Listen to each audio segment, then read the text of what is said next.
Assalamualaikum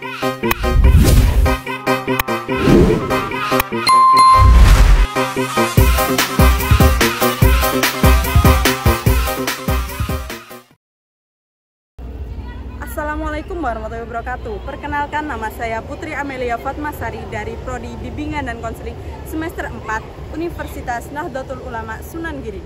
Pada kesempatan kali ini, izinkan saya untuk mempraktekkan sebuah video mengenai konseling individu, pendekatan behavior. Bagaimana kelanjutan videonya? Stay tune terus ya. Bye-bye.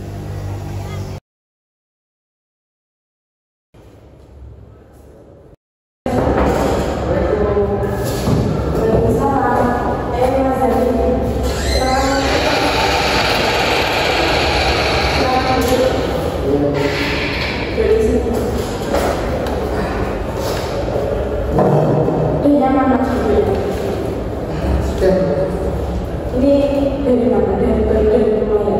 Iya. Baru berangkat atau udah ke ruangan ini? Gak ada jam pelajaran? Iya. Ada sih terus sebenarnya nanti.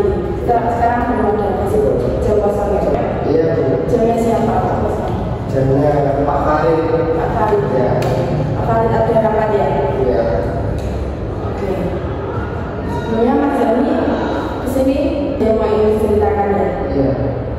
Sebelum lanjut ke masalahnya Mas Jani, sebelumnya Mas Jani pernah konseling hidup belum? Atau pernah melaksanakan? Belum pernah. Baru pertama kali ya? Baru kali ini? Iya. Oke, jadi kalau Mas Jani kan belum pernah melaksanakan konseling individu, jelaskan sedikit mengenai konseling individu ya. Oke, jadi konseling individu adalah pemberian bantuan dari konselor untuk konseling, di mana konselornya di sini saya dan konselingnya sendiri Mas Jani. Jadi nanti dalam proses konseling ini saya hanya membantu Mas Jani untuk memecahkan masalah yang sedang dialami Mas Jani. Jadi nanti saya hanya sekedar membantu untuk yang memecahkan masalahnya, yang menemukan solusinya itu Mas Jani sendiri. Saya hanya mengarahkan bagaimana solusi tersebut bisa diselesaikan. Iya. Bisa dipahami Mas? Siap sekarang. Jadi dalam konseling individu itu juga ada yang namanya asas. Asas itu yang mengatur aturan kita dalam konseling individu ini. Jadi yang pertama ada asas kemanusiaan, di mana nanti semua Mas Jani bebas menceritakan semua masalah Mas Jani tanpa takut ada hal-hal yang saya ceritakan kepada siapa, termasuk kepada orang tua Mas Jani dan keluarga Mas Jani. Bisa dipahami Mas? Terus yang kedua ada asas kesukarela. Jadi Mas Jani datang ke sini atas dasar sukarela. Keinginan Mas Jani sendiri ya. Iya.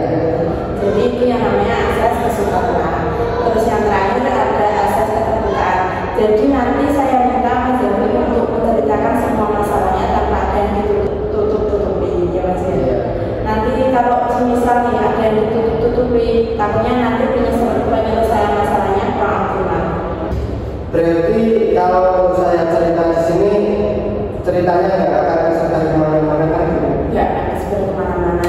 Kecuali nanti apabila ada hal-hal yang membahayakan diri Mas Jani atau orang lain, itu baru kita akan menggunakan kerjasama dengan pihak terkait. Itu atas istrinya Mas Jani juga. Nanti kalau misal ada hal-hal sesuatu yang sekiranya Putri nggak bisa bantu, nanti saya juga izin dengan Mas Jani untuk melakukan kerjasama dengan pihak lain. Siap. Selanjutnya ada kontrak waktu. Kontrak waktu itu perjanjian waktu yang kita akan laksanakan selama konseling ini. Kira-kira Mas Jani butuh berapa menit? 30 menit mungkin cukup. 30 menit cukup. Oke. Jadi kita sepakati untuk 30 menit ke depan kita melaksanakan konseling individu ini ya. Oke. Apabila nanti sekiranya ada permasalahan Mas Jani yang belum terselesaikan dalam waktu 30 menit ini, apakah Mas Jani siap memperpanjang waktunya? Siap. Setelah ini ada kegiatan lagi? Ya ada jam pelajaran juga. Nanti kalau misal memang tidak bisa dilanjutkan untuk hari ini, insya Allah minggu depan bisa dilanjutkan untuk sesi berikutnya. Iya. Bisa dipahami? Bisa. Oke. Jadi Mas Jani sudah siap untuk menceritakan masalahnya? Sudah.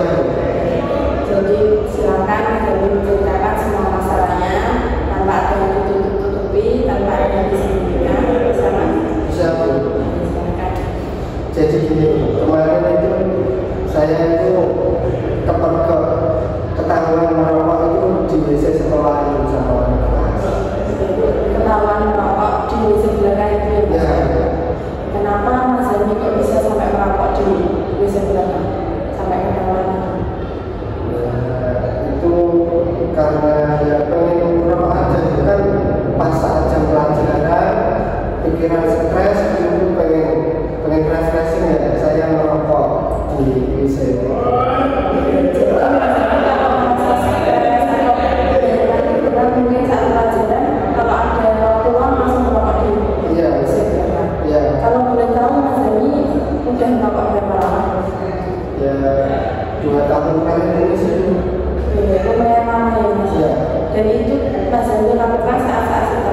Jadi setelah merokok, hal apa yang Mas Jami rasakan setelah Mas Jami merokok? Ya, kadang sih agak sedikit terganggu ya. Kalau stres itu agak wow gitu. Jadi Mas Jami kalau merasa stres setelah merokok, Mas Jami merasa lebih tenang. Iya. Oke, selain hal tadi mungkin ada hal lain yang Mas Jami biasanya lakukan selain merokok untuk menghilangkan stres? Ya, kadang itu main game sih kadang. Ya. Oke, apalagi mungkin ada hal yang lain? Ya, kadang keluar ke gunung atau kemana, pokoknya liburan itu lah. Oke, Mas Jami biasanya buka juga ya? Ya. Jadi selain merokok kan Mas Jami juga pernah melakukan hal yang lain yang positif ya? Oke, pasti merokok kan ada konsekuensinya. Kira-kira konsekuensi atau hal yang bisa dirasakan efek samping dari merokok itu apa aja? Ya, pertama itu pasti membuat sakit ya. Mas Jami pernah sakit karena Ya, dada itu sesak. dadanya sesak. Terus Saya juga takut ketahuan orang tua, kamu malah sudah ketahuan duluan sama guru di sekolah gitu. jadi Mas Jami sebenarnya belum pernah ketahuan sama orang tua ya? Belum pernah. Tapi sekarang malah ketahuan sama Guru di sekolah. jadi kan sebenarnya Mas Jami pernah sakit. Nah, Terus Mas Jami juga merasa bersalah ya? iya. Sama orang tua, karena pasti kan sama orang tua juga nggak boleh. Ya, Jadi dalam hati Mas Jami nih, sebenarnya ada nggak sih kira untuk berhenti merokok? sebenarnya ya untuk berhenti sih ada, cuma kadang itu agak susah gitu karena kan sudah kebiasaan. Kebiasaannya sudah lama ya? Iya. Saya pasti kebiasaan itu apalagi udah 2 tahun Mas ya? Dan bulan pasti susah banget menghilangkan kebiasaan. Tapi ada keinginan untuk berhenti? Ada. Oke, kira-kira selain udah kecanduan adakah hal yang lain yang membuat Mas Jami itu susah untuk berhenti merokok? Ya, dari teman-teman juga ya, itu ada yang berhenti tapi orang cowok kok nggak merokok gitu. Ya, jadinya saya gengsi. Jadi langsung ikutan merokok lagi. Iya. Tapi Mas Jami sebelumnya udah pernah melakukan hal-hal yang membuat Mas Jami ini berhenti merokok? Ya, usaha sih sedikit ada sih. Contohnya apa Mas?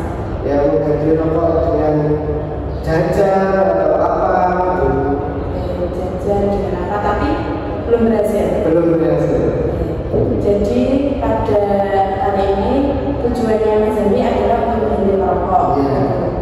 Nah, kalau Mas Jami punya tujuan, pastinya kita harus memikirkan komitmen-komitmen yang Mas Jami akan lakukan.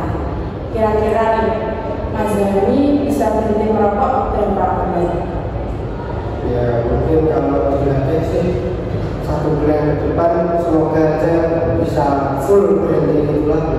Oke, jadi keinginan Mas Jami dalam 1 bulan ke depan akan berhenti merokok secara full. Ya. Terus setuju Mas? Setuju. Oke, mungkin langkah awal yang bisa Mas Jami lakukan dalam 1 minggu ke depan apa? Mungkin untuk satu minggu ke depan itu kan biasanya saya 1 slot itu untuk 1 hari ya. Mungkin untuk mengurangi saya bisa 1 slot untuk seminggu. Oke, 1 slot untuk seminggu. Biasanya kalau 1 slot itu isinya berapa? 12. 12. Berarti nanti tinggal dibagi untuk perharinya mungkin bisa 1 sampai 2 barang aja. Ya. Yang biasanya 1 slot. Ya. Jadi Mas Jami sudah siap melakukannya. Insya Allah sudah siap. Coba kalau Mas Jami berkomitmen untuk berubah, insya Allah bisa. Ya. Ya. Oke. Sekarang alternatif Mas Jami yang bisa Mas Jami ambil apa untuk mengalihkan dari merokok? Mungkin bisa dipindah ke hal apa gitu? Mungkin bisa ke main game atau main musik gitu aja. Main gitar.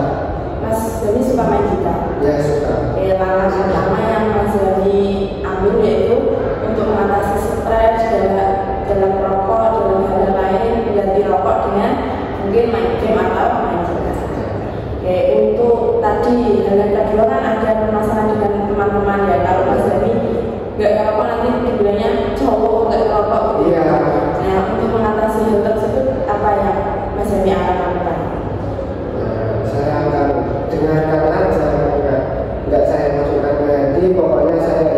berubah ya berhenti merokok juga, karena merokok itu ya efek sampingnya itu sangat negatif. Jadi Mas Zami akan lebih bodo amat dengan omongan-omongan teman-temannya Ya. Atau mungkin Mas Zami bisa bicara dengan temannya untuk Mas Zami ada tujuan yang ada rencana gimana misal siapa nama temannya itu dibilang kalau saya ada rencana berhenti merokok gitu. Ya. Tapi semuanya satu tongkrongannya Mas Zami itu suka merokok semua. Suka merokok semua. Baik, tadi kan Mas Zami sudah melakukan alternatif yang bisa Mas Zami lakukan untuk mengganti merokok. Nah, di sini Ibu ingin mengajarkan Mas Zami tentang self monitoring. Sudah pernah dengar? Belum. Oke. Jadi nanti Ibu minta Mas Zami berkomitmen untuk mencatat semua situasi yang menginginkan Mas Zami itu untuk merokok. Pada Mas. Oke, jadi saya jelaskan lebih lanjut. Jadi nanti setiap kali misalnya nih saat Mas Zami stres, Mas Zami ingin merokok gitu ya. Nah, Mas Zami sedang mencatat kira-kira Mas Zami berhasil mengatasi hal itu atau tidak. Kalau stres merokok itu Mas Zami bisa main gitar, itu bisa diatasi atau tidak. Berhasil atau tidaknya silakan dicatat.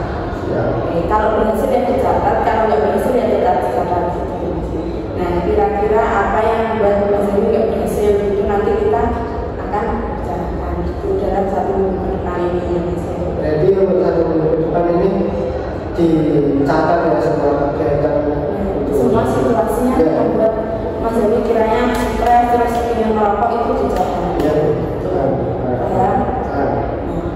Untuk keberhasilan Mas Zami, nah itu Ibu juga akan mengajari Mas Zami untuk sistem reward dan punishment, hadiah dan hukuman.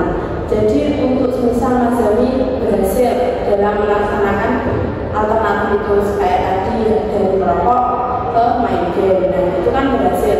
Nah kira-kira hadiah apa sih yang akan Mas Zami berikan untuk diri sendiri? Mungkin kalau saya berhasil untuk semua, saya akan pergi liburan. Oke, bisa pergi liburan. Itu untuk hadiahnya kalau Mas Zami berhasil. Nah, tadinya kalau berhasil Mas Zami akan pergi liburan. Kalau sekiranya dalam situasi tertentu Mas Zami tidak memungkinkan untuk mengatasi hal tersebut, tidak berhasil nih, Mas Zami akan apa? Memberikan hukuman pada diri sendiri. Saya mungkin untuk tidak main game selama 1 bulan. Oke, tidak main game selama 1 bulan. Siap? Siap. Jadi kalau berhasil Mas Zami akan pergi liburan. Kalau tidak berhasil Mas Zami tidak main game selama 1 bulan. Jadi saya izin membuka buku ya Mas Zami untuk mencatat tadi tujuannya Mas Zami. Oke, saya bacakan ya Mas. Ya. Ini tugasnya Mas Zami selama 1 minggu ke depan. Yang pertama yaitu mengurangi merokok dari 1 slot menjadi 2 batang, 1 sampai 2 batang saja. Siap? Siap. Ya? Setuju. Oke, setiap kali stres mencoba main game atau main gitar dulu sebelum memutuskan untuk merokok. Ya. Terus yang ketiga tadi self monitoring, yaitu mencatat semua situasi ketika Mas Zami ingin merokok, berhasil atau tidaknya. Yang terakhir yaitu mencoba bicara dengan salah satu teman tentang rencana Mas Zami untuk berhenti merokok. Itu agak susah sih. Yang nomor 4. Ya. Oke, kalau sekiranya Mas Zami punya perkiraan agak susah, Mas Zami bisa coba dulu ya. Tapi jangan terlalu memaksakan Mas Zami untuk melakukan semua ini. Dilakukan sebisanya, tapi saya minta untuk komitmen Mas Zami melakukan semua ini. Nanti dicoba dulu. Kira-kira ngomong sama salah satu temannya, siapa tahu ada yang mendukung ya. Gimana tadi untuk semua keempat rencana 1 minggu depan ya? Insya Allah siap.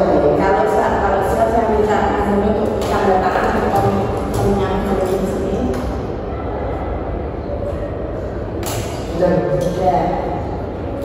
Bagaimana perasaan Mas Zami setelah melakukan ini? Agar itu sudah mendapatkan solusi terbaik untuk kedepannya, sudah lega, sudah bercerita. Jadi Jadi Mas Joni sudah lumayan oke. Iya.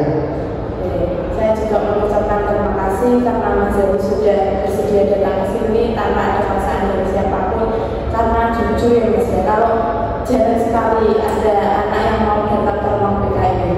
Tapi Mas Joni sudah memberanikan diri untuk datang ke sini, itu sudah termasuk bagus. Karena banyak teman-teman Mas Joni itu yang mikirnya kalau ruang PKM itu ya kalau siswa ada masalah pasti Mas Joni pernah berpikir kayak gitu. Iya, mengerikan. Mengerikan, Iya. sampai mengerikan. Iya. Nah, banyak yang berpikir kayak gitu. Nah, sebenarnya padahal mereka sendiri Mas Joni tadi sudah melakukan konseling individu, itu hanya membantu Mas Joni. Mas Joni tidak merasa diuntungkan gitu. Iya, sama sekali tidak. Oke. Jadi terima kasih untuk Mas Joni telah datang ke sini. Saya apresiasi untuk kedatangannya dan saya tunggu komitmennya untuk 1 minggu ke depan. Nah, kira-kira untuk melihat perkembangan Mas Joni dalam melaksanakan 4 tujuan tadi bisa dilakukan konseling lagi? Bisa, Bu. Kira-kira kapan? Ya, sama seperti yang ini mungkin jamnya bisa di jam istirahat. Ya, Bu. Oke, jadi 1 minggu ke depan di hari yang sama, tapi waktunya di waktu istirahat. Iya. Oke, saya tunggu perkembangan Mas Joni untuk 1 minggu ke depan. Semoga Mas Joni bisa komitmen dan tetap semangat untuk melaksanakan semua ini. Nanti apabila ada hal-hal yang membuat Mas Joni kesusahan dalam melakukan ini, kalau mau menghubungi saya langsung atau menemui saya langsung, saya perbolehkan. Itu ini selalu terbuka untuk Mas Joni. Terima kasih, Bu. Ada yang ditanyakan lagi? Mungkin sudah cukup, Bu. Cukup. Mas Joni setelah ini juga ada pelajaran. Bisa. Oke, kalau dirasa cukup, mungkin konseling hari ini cukup sekian. Terima kasih sekali lagi Mas. Setelah ini bisa langsung menuju ke kelas untuk lanjut ke pelajaran. Mungkin saya bisa kembali ke kelas dulu ya. Terima kasih. Ya, saya juga terima kasih Mas ya. Semangat ya Mas. Ya, Bu. Melakukannya. Ya, Bu. Assalamualaikum.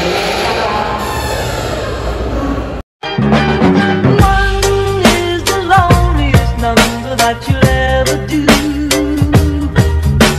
2 can be as bad as 1. It's the loneliest number since the number 1.